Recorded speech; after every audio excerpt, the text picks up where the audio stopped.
Hello and welcome to our training video today on efficient remote working.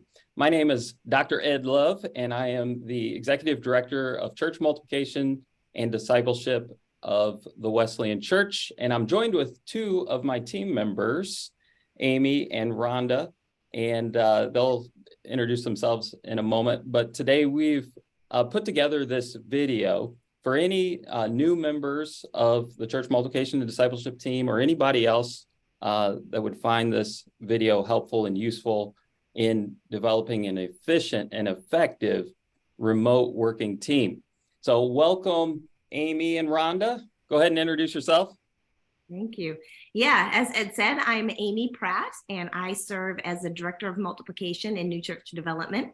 I've actually had the privilege of working with the headquarters team in one way or another for the last 15 years, all of which have been remote. And the last 6.5 years have been with Ed in the Church Multiplication and Discipleship team in multiplication. Yeah, and I'm Rhonda Kirkpatrick, and I've had the privilege of being the executive assistant for several years. Working remote through COVID, of course, and then since COVID, I guess for about a year now, still working remote, and have just tried to tweak how we can work more effectively in this manner. Yeah, so this for us as a team, and like many organizations have had to figure out what remote work looks like. And for a lot of people, including our team, that was a big adjustment when COVID hit the world and we couldn't meet in person. And we had to figure out, okay, how are we going to function as a team remotely? Thank goodness we have technology, so it's all possible. But there's some unique things that we had to do to figure it out. Now, it's interesting, even on our training video here, we have someone who was remote pre-COVID too, Amy, who has some perspective on that. Even as we were trying to figure that out as a team, we knew we had to, figure out new patterns and new meeting styles and new technologies and how to communicate. All these things were coming up as issues. And so we were able to journey through, just give you a little background here. We were able to journey through COVID and that crazy experience with the sense that even though we're figuring out all these new things, but with the sense that we're actually getting stronger and better and more effective as a team. Now, that is, very interesting when you think about, the fact that we're not all coming together in an office complex every, Monday through Friday, 9 to 5s. It's like we are working out of our homes or our offices, wherever they might be, and yet we're still maintaining an effective team culture, and we're going to talk about that. So, we have some interesting things that we've been learning post-COVID now. As we've journeyed through, there is a sense of like we've got this shared history for those who went through the COVID experience together on a remote team, because we all grew together at the same time. We all learned the new skills, new tricks of the trade, knew how to relate to each other. But now we're in this season a little bit removed from, COVID, where we could have all chosen to come together in the office complex, but we've chosen a different model. It is partially hybrid. So there are some times and some conferences where we all come together. So we've got some face-to-face, but for the most part, it's a remote working team. And so what's happened is, okay, over time, transitions happen. People retire or move on or do something different. New people come onto the team. You hire new people. And now they don't have that whole shared history of how the team grew together. And so, part of the reason we're doing this training video is really to help all of our team know what are those values that hold us together? What's the culture like? How do we get more effective as a team, even with intentionally being remote? And how do we also, maintain the relational connectedness? That's an important piece about being a part of a team. And so that's what we want to talk about today. And we really believe that you can be more effective. We believe that you can have stronger relational connections, and you can be more productive when it comes to if you're intentionally pursuing a common purpose, passion, and mission.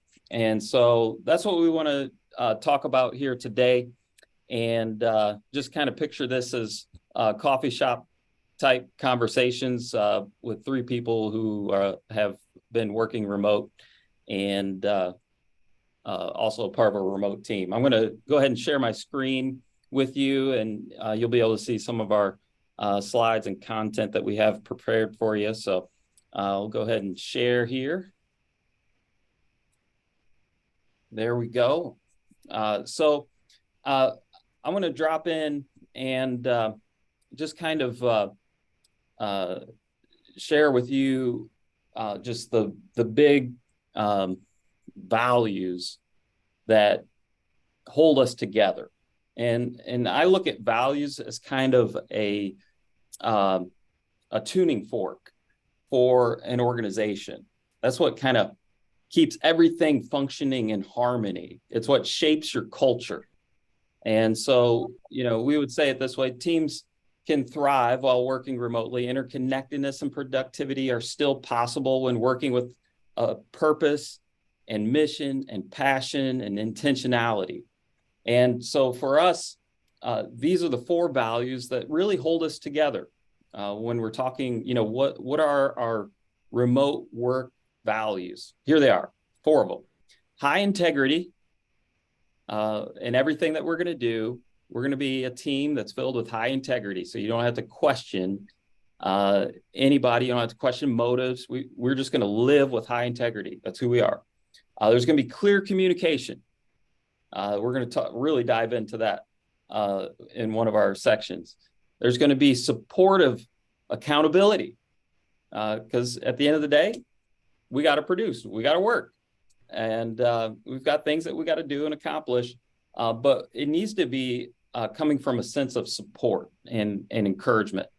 And then the fourth one is healthy work ethics. So we're going to be known as hard workers, but we're also going to keep healthy rhythms, and balancing that work family life is always a challenge, especially if you're working from home. But having a healthy work ethic is what we want to talk about. So those are the four big values that really shape our culture. Let's dive into that a little bit and talk about our team culture and what that is. So, culture is everything. And I look at it as, this is the environment that we're working in. And you spend so much of your time, with the people that you work with. And, that culture really matters. And that's really, going to determine everything. Like, do people actually want to be a part of this team? Do they want to be a part of this circle of relationships? Do they want to commit themselves to this work, the mission that we are all about? And so that's what makes up the team culture. So we're going to talk about that. Amy and Rhonda are going to jump in here and hit that a little bit, but would say it this way: having a passion and enjoyment for what you do does not need to change, even though the team is not all in the same location. Team culture can be achieved through systems in place, accountability, fun, and appreciation. So let's talk about this. Amy, why don't you go ahead and take over? Very good. Well, first of all, we're going to talk a little bit about creating systems and rhythm structures to help the team and colleagues know what to expect. This is all under the umbrella of the team culture and feeling like part of the team. When I can distinctly remember a point in time when I felt like I was very disconnected from the team. And it was during that season that I realized this is as much on me as anybody else. This is important, that it is my responsibility to be at the meetings, to be at the places I need to be at, and to put forth the effort to help create that team culture. And once that was kind of shifted a little bit in my thinking, I found great enjoyment and great connectedness with the team. One of the ways that happened was through this number one point that we're making and creating the systems and rhythms. Inside of our teams, we have regular meeting rhythms, things that happen every week or every month or every couple of months. And when those things are set in a regular rhythm, and you can count on those, it eliminates the frustration of not knowing what's happening, of feeling less than informed, of decisions being made and not knowing where that decision happens to be going. So it's important inside of our team to maintain those weekly meetings. We have a morning prayer gathering. That is one of the best ways in our team to find that connectedness and to help develop that culture, because we get to pray together. We start our days off that way, and we hear what's going on in people's lives. So even though our team is not sitting across the desks from each other, we do get to connect, and it's a very intentional time together, which has been a very important thing for me in our team. Yeah, that's so right, Amy. And another point that we have under this is a healthy accountability allows employees to feel connected to the mission and that their work really matters. And it's important to know that you matter on the team, and what you do is very needed for the team. So sometimes with accountability, you feel like you feel uneasy with accountability. The word makes you feel like you might get your hands slapped or whatever, but that is not the way. It is really for the directors and employees to work most efficiently together in knowing what is to be accomplished. So with accountability, it allows employees just to measure the accomplishments, to measure the important performances, to measure the tasks. How are they doing? Do we need to make some changes?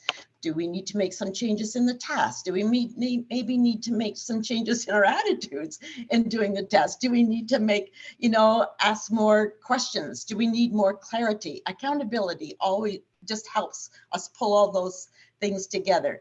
Accountability is really important for directors to know how everything is flowing. The admins, it sometimes feels like we're behind the scenes, but we're really pushing everything out to whatever the vision is. So for the directors to know how that's going, it's important for us to have that accountability. Accountability helps to cut down in the micromanaging of the employees that are working together. Some helps maybe in creating accountability is just to know what your job description is. Have that updated. What are you expected in your role? Or how does your role uniquely fill on the team? How is it unique? We all have our unique areas that we work in, our strengths that we work in. So what is that? When we're doing a project together, it's so important to have accountability. Know the details. Everyone knows what the details are. What are our next steps we're working together towards? So that's so important to know our productivity, the outcomes that we're going for, the goals that we want, and that everyone is on the same page when we are working together on a project. So accountability, healthy accountability is so important. Absolutely. It goes both ways, Rhonda, because yes, it does. You as my assistant, also hold me accountable. And so it does go both ways. And and when it flows like that, things actually get done. You reach your goals and you're better off as a team. Well, we become brains for each other.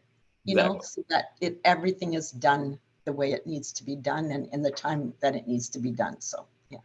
And I love that in our team, it's not just an accountability for production, but it's also accountability for health and life rhythms, right? Like we definitely hold each other accountable to proper rest and proper family engagement and things like that. So I think that's another really cool part of the accountability inside of the team.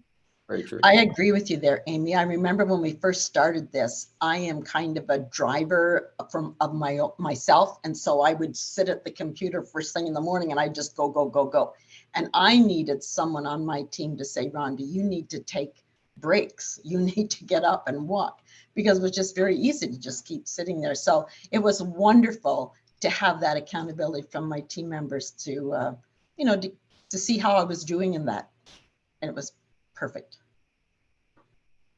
And along with that, number 3 on our list is appreciation. We all know it's important to appreciate and be appreciated inside of a team, in our life, in our work. I mean, it happens across the board in our families. And team appreciation is, again, when you're remote, one of the really, really good ways to build that culture, even across the miles. Knowing what something is going on in someone's life and appreciating them, or when there is a call out, being able to thank them for that, or bring to light the ways that someone who maybe has done something even behind the scenes, but it's impactful, and being able to call those things out. It just helps to drive that, in some ways, friendship even forward inside of our team. And when there's people who enjoy working together, the team is way, way more productive. So appreciation, it can be done verbally, making a phone call. Hey, I really am so thankful for this. Sending little gifts in the mail. It's one of my favorite things to be part of. Writing IC&U notes, the things that you are finding in people, dropping them in the mail, sending them via text. And then just sending out things in the morning. You wake up and you think of somebody on your team, you can send a note. Hey, I'm praying for you today because I know that today you're going through such and such.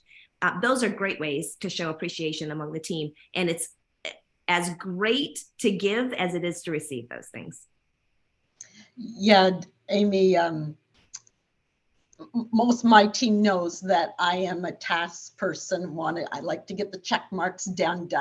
And so when I start, like even writing emails, I had to teach myself that I just go to an email, I get what I want, and that's no, Rhonda, back up.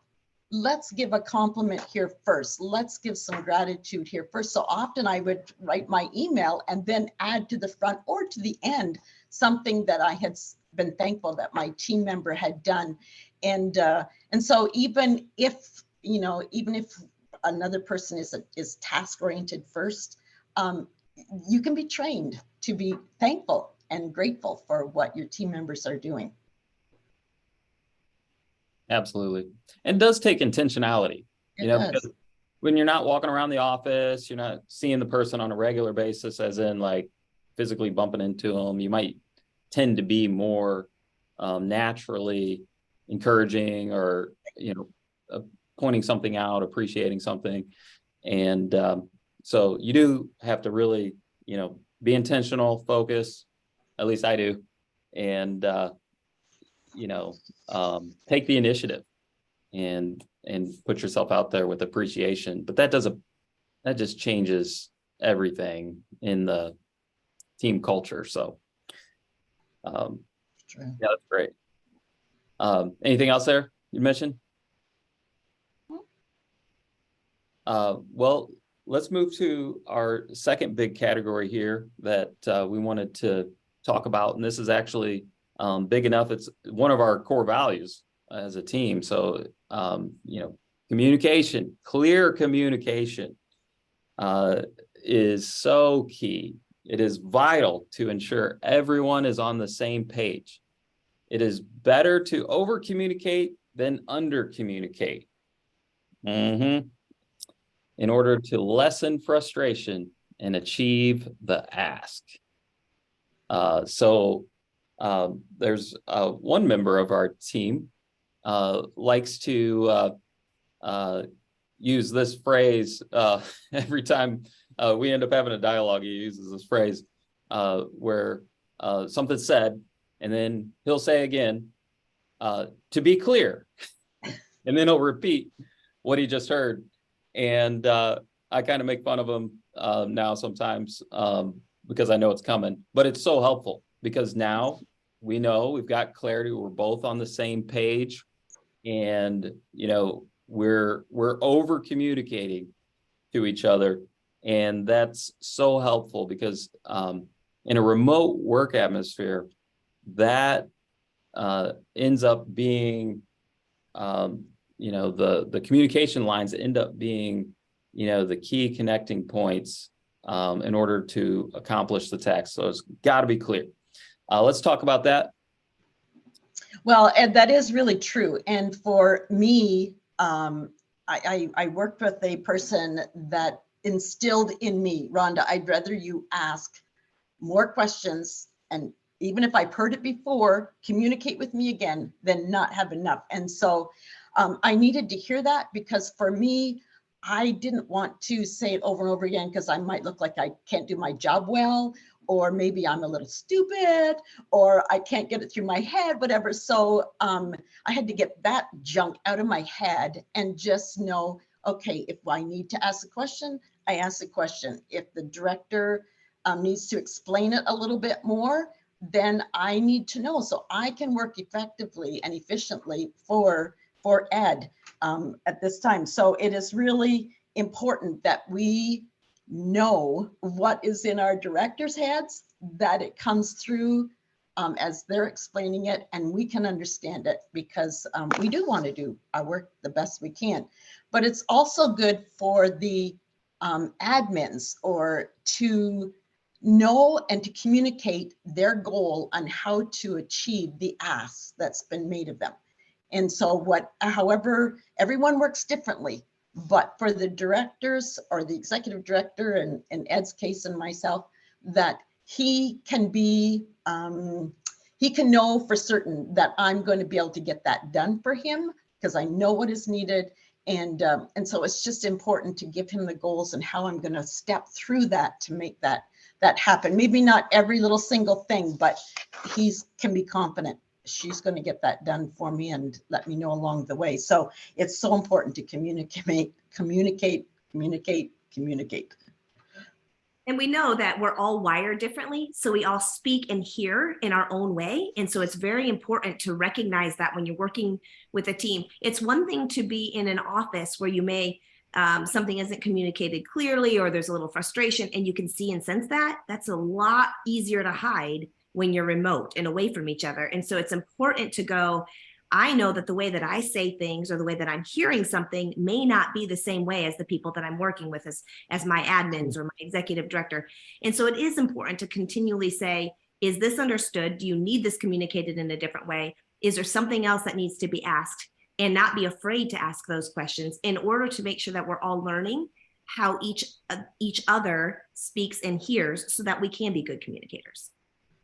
Yeah, and it's a working again, right, together. It's one being willing to ask the question if you don't understand. It's just as important for the person to be patient and having to explain it again, just because we do hear and a little differently. So that's so important. Another thing is know your communication styles with your team that you're working with, especially with the directors and the admins together. What are the best communication ways for them? Like for Ed and I, he prefers to have audio over over the written. So we use Voxer a lot, and it works great for us. Some may want to use text. Usually we say for text, that's only occasionally, for maybe emergencies that you need something right away, and they'll usually have the phone beside them, they'll see it. Other people, they want their email the whole way, or maybe they're in Teams, their chat the whole way. It could be a phone call that works better. Is it Zoom, or is it Teams videoing? What are the communication styles? So for whoever you're working with, for each one to know, like on our team, I know what Ed likes. He likes Voxer the best. Text if I just need something quickly. But for other of our team members, they want emails. So I use email for them. So just to know each team, it's so important for your communication styles. Yeah.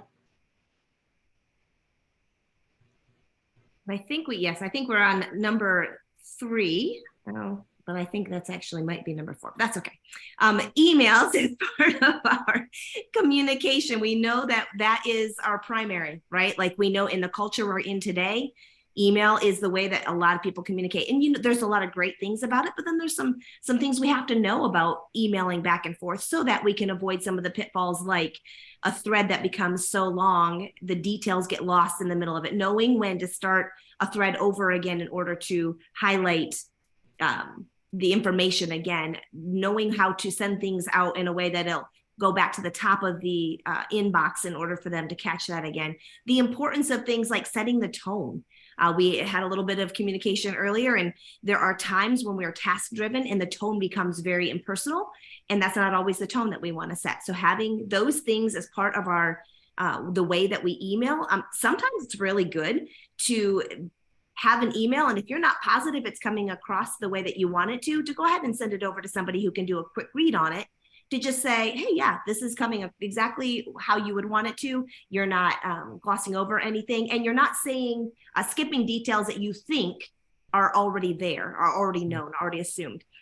So emails are one of the tools that we use. A couple of the things that we inside of our team to help the culture, to help maintain productivity, and to make sure that our communication is clear, is to be very timely in emails. Of something, even if we don't have an answer in email, like you get one, it comes in, you got to go do some research, something sent back that says, thanks for the email, I'm getting this information, I'll be back in touch with you. But those responses within about a 24-hour period, if possible, is very important. In the same way, if you're gone from your desk, or you're going to be gone for a few days, setting an auto reply that allows people to understand that the reason they're not hearing back is because of a vacation or a trip or PTO. Those are important tools to use inside of our email program. I think personally, another one that's very important is the ability to apologize. If in fact we miss an email, which happens to everyone, an email immediately upon noticing that, without casting blame, without trying to make an excuse, but just to own it and apologize. I'm so sorry. This is what happened. I am on this. This is not something I want to set as a standard for communication. So knowing those things and having those as our priority helps to make sure that email it stays and continues to be an effective tool in our communication. Yeah, and sometimes I found too, Amy, that when an email keeps going back and forth, back and forth, back and forth, sometimes it's just better pick up the phone and call. So that you can get clarity so much faster, and so that's just you watch, like, is this a time I need to pick up, to pick up the phone, and just to be able to make sure that you can understand it more clearly. Yeah, I think it's equivalent also to, if you were working in an office complex, there's going to be times when, you drop by someone's office and, you mention something or say, I need this or that, so you think about, well, you don't have that. So the timeliness of communication back and forth does have to increase. You got to be intentional about that. You can't just let things hang out there so long, or else it's slowing down somebody else from getting their work done. And so I think that's one way, you can serve your teammates well by responding promptly, and just recognize, well, it's a little bit of a give and take, with working remote. So yeah, go ahead and share about the last one. Yeah, handling phone calls is just so important. When we answer a phone, we set the tone of whether they are an interruption or whether we are there to serve. And we always want to be there to serve whoever might call.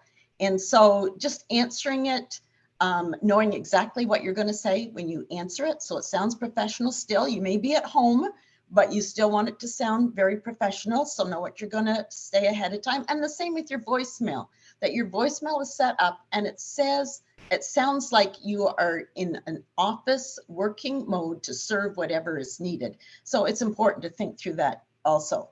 The other thing is, I have found that I like to take the tone from my caller. I have found that some callers, they like to have a little bit of fun at the first.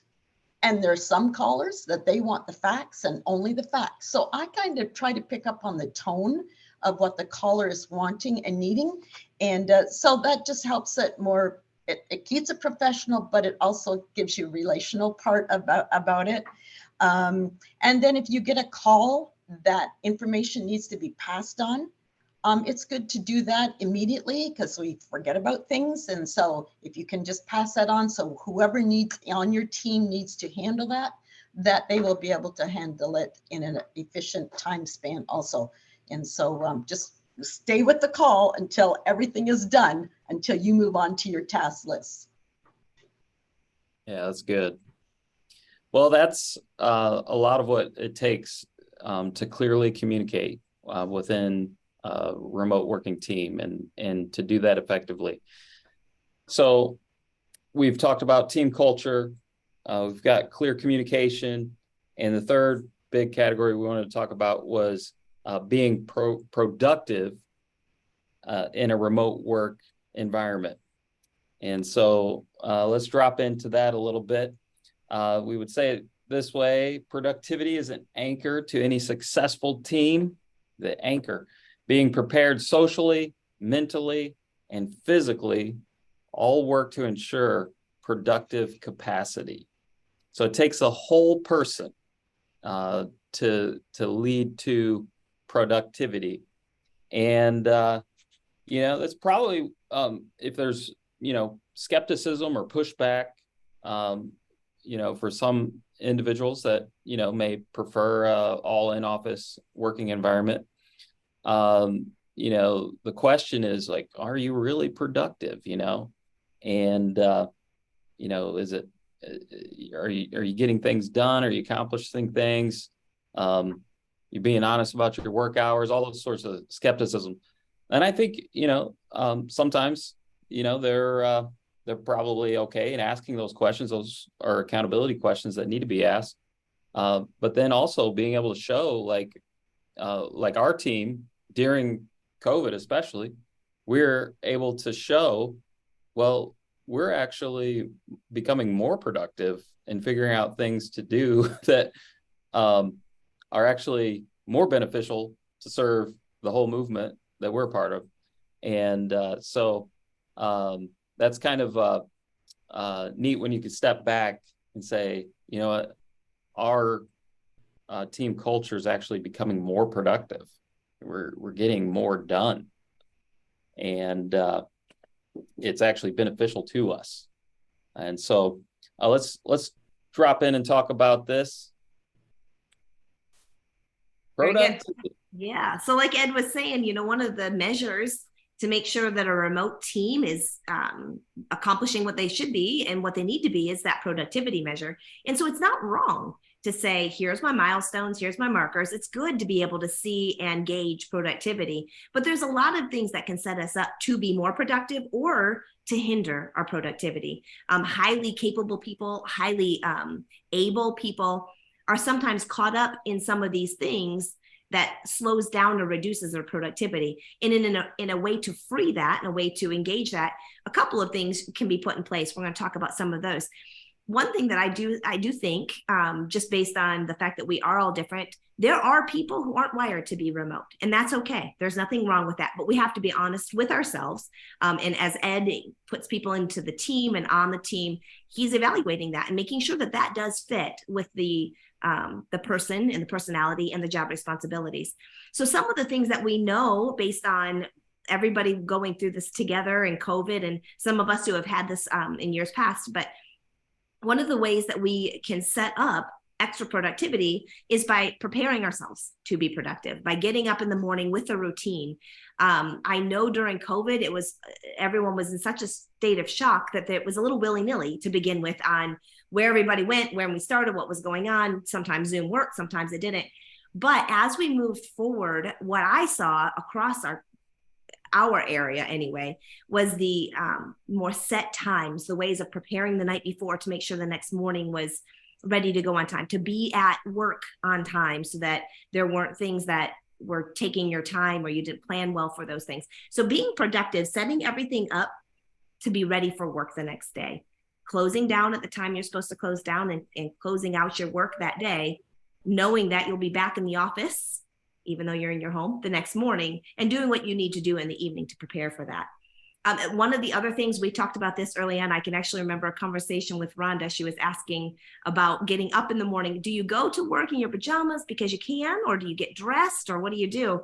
And almost hands down, everybody was like, no, you got to get dressed. When you get ready for work in the mornings, it's much easier to be in that mindset. And we all know that life just causes distractions. So if you're ready for work, there's one less distraction in our lives when we're getting ready to be productive. And then personally, I think one of the best things that our team gets to do is, like I mentioned earlier in this, is starting out the day with a prayer time, knowing that we're setting a tone, setting a mindset, a positivity for the day, even when we're carrying heavy things, even when what we're balancing and what we're trying to produce is weighty. That mindset and that ability to remember who's actually in control, that God is the one who's directing our steps, that's a great and important way to start being productive for the day. Yeah, for sure, Amy. And then number 2 is designate an appropriate workspace. I know that all of our homes aren't set up to have a wonderful office, but we can designate a workspace of where we are going to come each morning and to start our work. And having a designated workspace actually helps the mind to be set as in a work mind.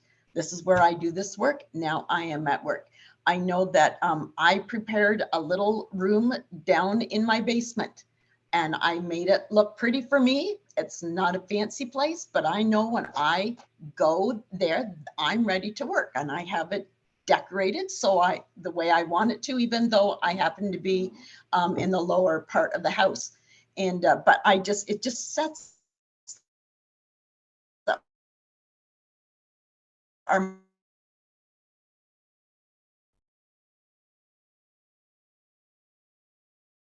mind to do that. The other thing is I can have everything that I need at my like I'm not running to get a pencil or a pen or a stapler or whatever. Everything is at my fingertips that I need because it's in my designated workspace, so I can work more effectively and efficiently that way. And the other thing is also just to make sure that you have appropriate, say, Wi-Fi, that your systems are set up. If your if your IT person needs to help you with that, to get things set up, maybe you need VPN set up, maybe you're having problems in setting things up, but have a person that you can connect with to make sure that everything is set up, that you can get on Zoom when you need to, have the right bandwidth that you need and all that. And it's just so important in your workspace. Which is funny. I think our bandwidth just slowed down there right before you said that point. That happens. And it does happen. And so it's, flexibility is part of it too, that where you got to be, when you're dealing with technology, you got to recognize that there's just going to be things as, you just don't expect things to happen, and they do. But you roll with it, you move forward. Well, I think too, one thing that we had to learn as a team, that we would, whether we were on a morning prayer huddle together for that 10 minutes, or whether it was in our Zoom staff meetings, that we would sometimes talk over each other, and we had to be okay with that. And one would, say, no, you go ahead. And then, so when that happens, we didn't get frazzled. We just moved ahead and be flexible with it. It's going to happen. And I think we've learned over the last number of years how to have grace inside of these situations. Exactly. Yeah. And moving right in from that conversation into the minimizing distractions, these all tie together. Productivity can be increased when our distractions are lessened, if at all possible. It doesn't eliminate all of it. Things like Zoom, internet, craziness happens. That's okay. We understand that. But some of the things that we can control, things like having a space that puts you in a separate area than the rest of your people, especially if you're working at home and you have a family who still lives in the home. Having the boundaries that the family recognizes and understands, this is my work time, and so this is where I have to be so that I can get this work done. I can't engage, I can't entertain, I can't have playtime with kiddos, I can't have a long lunch with a spouse, because these are the things that I have to do. Now, at the same time, making sure that you have planned breaks for the day. I do know some of us have tendencies to sit down at very early in the morning and we don't plan breaks and we don't eat lunch and we just work, work, work. And that's not healthy either. So knowing the rhythms and patterns and plans that help throughout your day, but important would be things like, if you're going to have a bunch of people in the home while you're trying to work, go to a room that you can shut the door so that they can have their space and we don't have to worry about people being overly loud or coming in boisterously. I know that I, at some certain situations in life, have had teenagers in the house, and at one point had to have a very good conversation with them because it was kind of fun for them to walk in front of the camera where nobody else could see, but I could, and that was distracting. And I said, just can't do that. So knowing those things, letting the people around you hear those boundaries, hear those set things, helps you to make sure that distractions are minimized. And then communicating really well with your upline or the people who you're reporting to. Hey, listen, I know that we have a meeting scheduled for this time. I have to be traveling at this time. So it may be distracting for me to be in my car on a Zoom. So I'll take it as a phone call, letting that be part of the rhythm and clear communication, going back to one of the very first points we were talking about, so that we all understand what's going on and there's not unspoken expectations. I think under the communication category, and this kind of under productivity, when we have unspoken expectations for one another and they're not met, it can lead to resentment and bitterness, which is detrimental to a remote team. It's detrimental to any team, but it's very detrimental to a remote team when you can't take care of it face to face in a timely manner. So knowing that that's the case, being very clear with what we're expecting and what we're thinking and what we're planning helps to eliminate and minimize those distractions. Yeah, for sure. So, and number 4 is be organized. This is so important.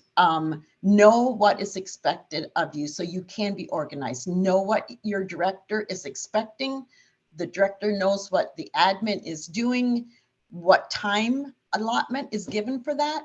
And so just know what is expected so you can accomplish what needs to be done and it just takes organization. Everyone works differently. And so just know yourself.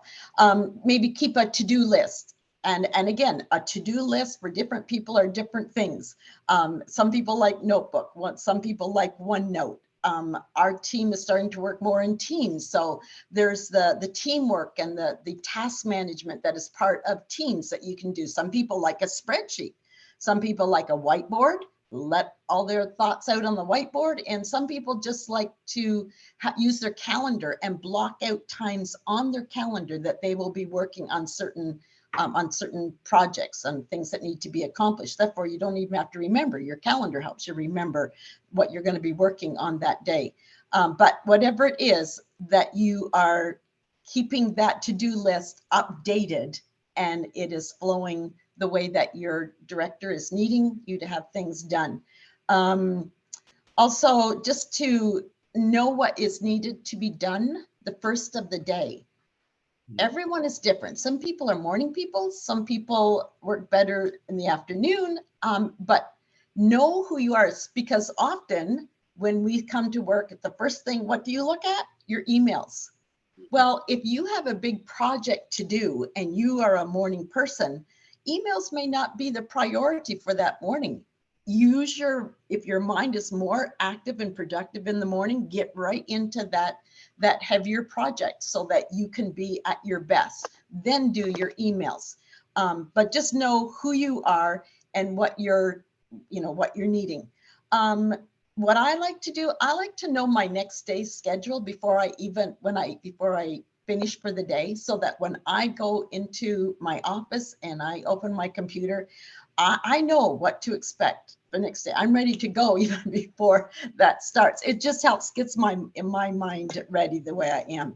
And then to be organized, just have a file system, whatever that might be, so that you can retrieve quickly something. And sometimes you think, I likely won't need that. Find a way to keep most things, because inevitably Ed will ask me for something. I thought, I didn't think I would need that. And so it takes me longer to go find it. I can find it, but I don't like working like that. So even those things that you think, yeah, find a place for it. So whether that be a T Drive or a OneDrive or a Google Docs or Teams, whatever you use, but file it so that your brain can say, oh, I know right where I put that. So have your brain organized also to retrieve your files that you need. And right along with that, it's important in those situations, having a file system, if there is a situation where you have to step away or somebody else has to cover for you for a while, medical issue, something like that, having it organized that way makes things so much smoother for having someone step in and take that responsibility on for whatever time is needed. So those are really important tips to keep in mind that Rhonda was sharing. Yeah. Along with that, we're going to talk really quickly about a thing called Project Work Together. We recognize that a lot of our responsibilities are project centered. So we have things we're trying to accomplish together as a team. There are things that happen on regular tasks that happen on every month, every other month type rotation, but often we deal with projects. And Project Work Together is this idea that everybody has a responsibility inside of a project, but what is that? Or not even responsible, a role. So what is that role? There are people who will be responsible. So those are the ones who would this is the person that's going to complete these tasks. Accountable, that's the one who is the last review, the person who's going to oversee the project, usually a director, sometimes executive director, sometimes admins, depending on what kind of project we're working on. Who's consulted? Who's the person that we need to go talk to? Who's are the groups? Do we need to talk to live design? Do we need to talk to IT? What are we working on that we need to consult somebody? And then who needs to be included? Who are the people who are going to have input to this project to help us accomplish this, so that at the end of the project, we can see the most production and productivity with that project with the team. I think that also using that RACI that's written there at the bottom of number 6, those things also allow us to create ownership. And I think when people are inside of a project and they know what they're contributing, and they know how it's going to work, that creates a sense of ownership and there's more buy-in. And that usually that is allows a team to be even more productive than if there's just a solo person. For sure. Yeah. Yeah, that's really helpful. And there's a lot that goes into productivity in the workplace, isn't there? And then even more intentionality when you are remote. But it can be done. And it's amazing when you get to step back and see how everything gets accomplished and how it gets done. And you're like, wow, we, in our team, we live in, I don't know how many different states, but many different states and time zones, that's another factor. But it's amazing to look back and see, wow, we haven't missed a beat in anything. Everything that we do, the events that we oversee, the resources that we produce, the relationships that we manage, the networks that we build, it's all moving forward at rapid speeds and is scalable too, to move forward even quicker. So I think we just are getting better and better. I think too, Ed, one of the things we haven't maybe mentioned it here, but it's so important. As Amy said, some people aren't made to be remote workers. And one of the reasons for that is you have to be a self-motivator. You just have to, that has to be part of your makeup. And if you're not, it's not that you're wrong, but to be a remote worker, that has to be top notch. It definitely is. Yeah, definitely is. And, you don't need someone, you need someone to tell you to not work so much, like that's really the type of person that thrives on a remote working team. Because you're just motivated yourself and you're ready, you wake up ready to go. And, and it's good to have a team that does hold you accountable for if you're doing too much or working out of bounds, out of the work hours. I know I need that. I need someone to hold me accountable for that sometimes too, because I tend to do that. But we can stay healthy and still be productive. Well, I wanted to mention just a couple helpful resources here as we kind of wrap up our time. and some additional books that you might find helpful if you're digging in how to figure out how to either lead a remote working team or be a part of a remote working team.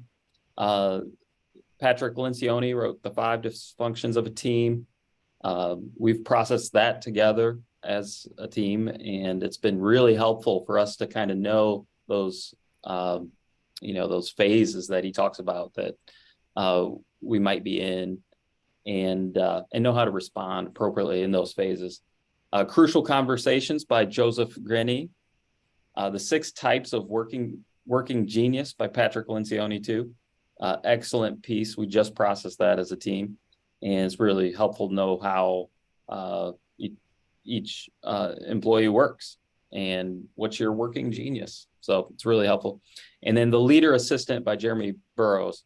Those are some additional resources you can check out to help you build your effective team. So the Leader Assistant, Ed, is really great for admins. It helps them to know like how to be more effective as an admin. And so it's just a real excellent book. Excellent. Well, I want to thank everybody who's been listening in on this equipping session on efficient remote working.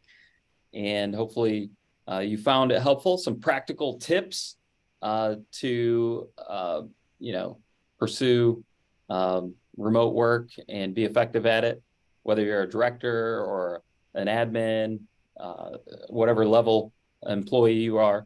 Hopefully you found something helpful here that'll advance your work.